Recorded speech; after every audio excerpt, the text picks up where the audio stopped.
Good evening friends, आप सभी का स्वागत है एक बार फिर से मेरे चैनल पे जिसका नाम है एबीसी ऑफ इन्वेस्टमेंट निवेश की पाठशाला।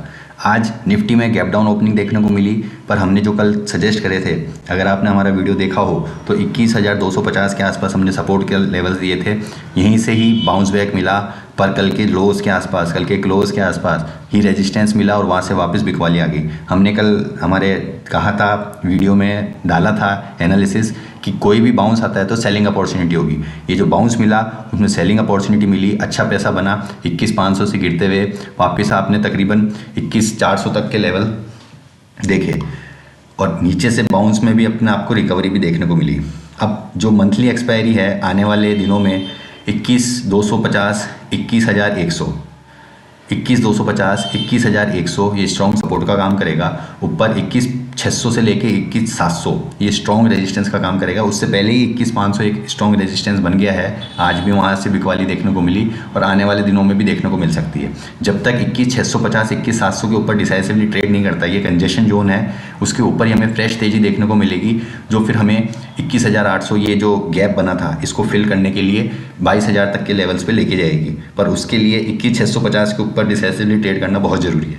अगर ऐसा नहीं होता है तो नीचे 21,250 के नीचे टूटने पर 21,000 तक के लेवल, ये जो हमारे मीडियम टर्म सपोर्ट है, जो छोटा सपोर्ट बन के आ रहा है वो 21,000 का आ रहा है। 21,000 तक निफ्टी गिर सकता है, यहाँ से डबल बॉटम बना के वापस ऊपर की तरफ चलेगा। बैंक निफ्टी में भी एग्जैक्टली वही हुआ, एक गैप डाउन ओपनिंग देखने को मिली। ये देखिए, ये आज यहाँ से गैप डाउन ओपनिंग मिली, सपोर्ट लेवल्स पे आया, वहीं पे 45,500 के आसपास, वहाँ से एक साइजेबल रिकवरी हमने देखी और 46,000 के वहाँ पे, जहाँ पे कल का तकरीबन लो था, क्लोज था, वहीं से ही वापस रेजिस्टेंस मिला और वहाँ से वापस बिकवाली आ गई। इस सब के पीछे सिर्फ एक ही स्टॉक का हाथ है और उसका नाम है HDFC बैंक। उस पर भी एनालिसिस करेंगे, बिल्कुल करेंगे। पर आज हमने ये जो पैटर्न देखा है ये डिस्टॉर्टेड पैटर्न है। बैंक निफ्टी तकरीबन अपने जो ये गैप इसने छोड़ा था उसको फिल करने का अटैम्प्ट कर सकता है, जो कि 45,000 के आसपास का है। तो 45,250, 45,500 स्ट्रॉन्ग सपोर्ट का काम करेगा, जैसे आज किया था। ऊपर 46,250 के ऊपर निकलने पर ही हमें फ्रेश तेज़ी देखने को मिलेगी बैंक निफ्टी में। तब तक हर बाउंस पे सेलिंग अपॉर्चुनिटी तलाशनी है। Fin Nifty, exactly Fin Nifty ने भी वही किया, पर फिन निफ्टी ने एक अटैम्प्ट अच्छा दिया कि उसने 20,100, 20,200 यहीं पे सपोर्ट ले लिया, 20,000 तक के लेवल तक नहीं गया और वहीं से एक साइजेबल रिकवरी देखने को मिली। स्क्रीन पे तेज़ी देखी, पर कल के लोज के आसपास वहाँ से भी प्रॉफिट बुकिंग देखने को मिली। और ये जो तीनों इंडेक्स बता रहे हैं कि कल का जो लो था वो काफ़ी इंपॉर्टेंट था और वो एक अब रेजिस्टेंस के तौर पे काम करेगा। बार बार वहाँ पे हमें अटकना है, उसके ऊपर डिसाइसिवली निकलते हैं। 1 घंटा, 15 मिनट या आधे घंटे की ट्रेडिंग होती है, कैंडल बनती है, तो ही हमें शॉर्ट कवरिंग और तेज़ी से ऊपर का मूव देखने को मिलेगा, नहीं तो हमें नीचे का मूव ही देखने को मिलेगा। ऊपर अब 21,550, 21,650, 20,650, 20,550 ये स्ट्रॉन्ग रेजिस्टेंस का काम करेगा, जो आज भी था। ऊपर इसके निकलने पर फिर हमें 20,800 तक के लेवल देखने को मिलेंगे। नीचे 20,100, 20,000 ये स्ट्रॉन्ग सपोर्ट का काम करेगा।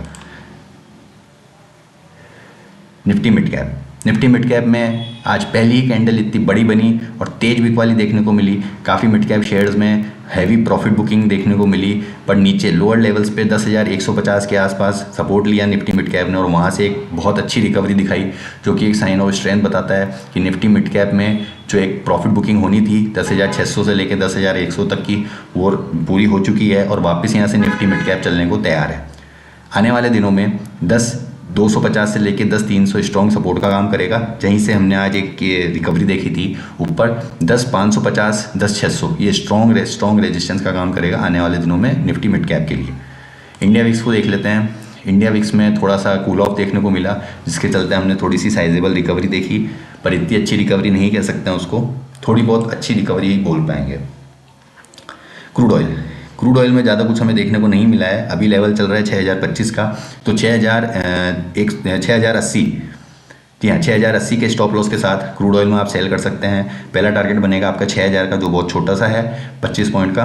दूसरा टारगेट बनेगा आपका 5,950 का, 5,950, 6,000। इन दो लेवल्स के लिए 6,080 के स्टॉप लॉस के साथ क्रूड ऑयल में आप सेल कर सकते हैं। छोटा चार्ट देख लेते हैं। ये देखिए, थोड़ी तेज़ी दिखी, यहाँ कंसोलिडेशन दिखा और अब बिकवाली आ रही है, तो आप 6,080 के स्टॉप लॉस को ध्यान में रख के क्रूड ऑयल में सेल कर सकते हैं। चलते हैं हमारे नेचुरल गैस की तरफ। नेचुरल गैस में एक कंसोलिडेशन फेज चल रहा है, चूँकि नेचुरल गैस में अगले हफ्ते एक्सपायरी है, उस एक्सपायरी के चलते 230-35 के आसपास सपोर्ट मिल रहा है और 240-45 के आसपास आपको रेजिस्टेंस मिल रहा है। तो यही रेंज रहने वाली है। हालांकि नेचुरल गैस में ब्रेकडाउन है और नेचुरल गैस वीक है, 240 के नीचे पोजिशनली वीक ही रहेगा। तो जिनको सेल करना है वो 245, आज के हाई 245 के आसपास वहाँ का सपोर्ट लेते हुए नेचुरल गैस में सेल कर सकते हैं। टारगेट बनेगा 236, 232, इन दो टारगेट के लिए नेचुरल गैस में सेल कर सकते हैं। जिनको बाय करना है उनको वेट करना है 232 के लेवल्स का, वहाँ पे आपको 230 के स्टॉप लॉस के साथ आपका बाय बनेगा नेचुरल गैस में फॉर द टारगेट ऑफ 238 और 245, 238, 242, इन दो टारगेट्स के लिए। अभी फिलहाल नेचुरल गैस में थोड़ा सा वीक स्ट्रक्चर देखने को मिल रहा है। आर्ली चार्ट पे आपको देख लेते हैं। ये देखिए, ये यहाँ से रिकवरी दिखी और वापस से प्रॉफिट बुकिंग देखने को मिल गई, क्योंकि वहाँ पे कॉल राइटर्स का जोन है 250, 245 के आसपास, वहाँ से वापस प्रॉफिट बुकिंग देखने को मिल गई और नीचे सपोर्ट भी मिलेगा आपको 230, 235 के आसपास। तो आपको इन लेवल्स को ध्यान में रखते हुए नेचुरल गैस में आपका ट्रेड लेना है। बाकी बात करेंगे HDFC बैंक की, तो HDFC बैंक में हमने जैसे कल कहा था कि और गिरावट आ सकती है और उसका जो एक गैप छोड़ा हुआ है उस गैप को फिलअप करने के लिए HDFC बैंक आ सकता है। देखते हैं डेली चार्ट्स पे। डेली चार्ट्स पे हमने 1480 तक के लेवल्स आपको बताए थे, वो अचीव हो चुके हैं। अब आने वाले दिनों में नीचे के यहाँ पे जो पैटर्न बनेगा वो 1450 से लेके 1420 यहाँ तक का कुछ पैटर्न बनता हुआ दिख रहा है। बड़ा पैटर्न जो 1400 तक के लेवल्स भी आने वाले दिनों में HDFC बैंक में देखने को मिल सकता है। पहला जो एक सपोर्ट का काम करेगा वो 1460 के आसपास करेगा। 1460 के आसपास तक HDFC बैंक और गिरना चाहिए और उसके नीचे अगर गिरता है तो 1400। HDFC बैंक भी अपने उम्मीद के मुताबिक काफ़ी ओवरसोल्ड हो चुका है। यहाँ पे एक हैवी बाइंग मोमेंटम देखा था हमने सितंबर में, उसके बाद भी HDFC बैंक ने कुछ करके नहीं दिखाया और फिर यहाँ पे हमने एक वॉल्यूम अच्छा स्पाइक देखा था, उसके बाद भी HDFC बैंक नहीं चला। और अब एक तो पोजिशनली सेलिंग डिलीवरी हुई है, डिलीवरी बेस्ड सेलिंग हुई है, तो हमें HDFC बैंक वीक लगता है। पर जिन्हें SIP करनी है उनके लिए बहुत अच्छा मौका है। हमने पहले भी बताया था, ये निफ्टी का, फिन निफ्टी का और बैंक निफ्टी का, इन तीनों का स्टॉक है, काफ़ी हैवी वेटेज है। हालांकि HDFC बैंक डाउन है, उसके चलते कई लोगों का ये सवाल आया हमारे पास कि आपने सिप कराई थी उसमें लॉस हो रहा है। सिप में कभी लॉस नहीं होता है, हम आपको बता देते हैं। आपको सिप रेगुलर रखनी है, उसको पोजिशनली होल्ड करना है। इन्वेस्टर बनना है अगर आपको, तो आप पोजिशनली स्टॉप लॉस बिना लगाए होल्ड करना है, क्योंकि आप इन्वेस्टर हैं। टारगेट इंटैक्ट रहेंगे 1900 से लेके 2000 तक, पर इसमें टाइम लगेगा। उसके पीछे मैं आपको कारण बताता हूँ। कारण ये है कि जब मर्जर होता है किसी दो बड़ी बड़ी कंपनीज़ का, कोई दो बिजनेस यूनिट्स का मर्जर होता है, तो उनका बिजनेस मर्ज होने के बाद उस बिज़नेस का आउटकम बनने में या निकलने में 3 साल तक का वक्त लगता है। तो आपका नज़रिया अगर 1 से 3 साल तक का है तो HDFC बैंक बहुत अच्छा स्टॉक है यहाँ पे सिप करने के लिए। शॉर्ट ब्लास्ट सिप आप कर सकते हैं। हर 50 पॉइंट की गिरावट पे आप अपने पोर्टफोलियो में शेयर्स ऐड कर सकते हैं। तो ये कुछ व्यू था मेरा इंडेक्स पे, स्टॉक्स ऑप्शन पे, कमोडिटीज़ पे। बने रहिए हमारे चैनल के साथ, शेयर सब्सक्राइब करना ना भूलें। मिलते हैं आपसे कल इसी चैनल पे फिर से एक बार, तब तक के लिए गुड बाय, टेक केयर।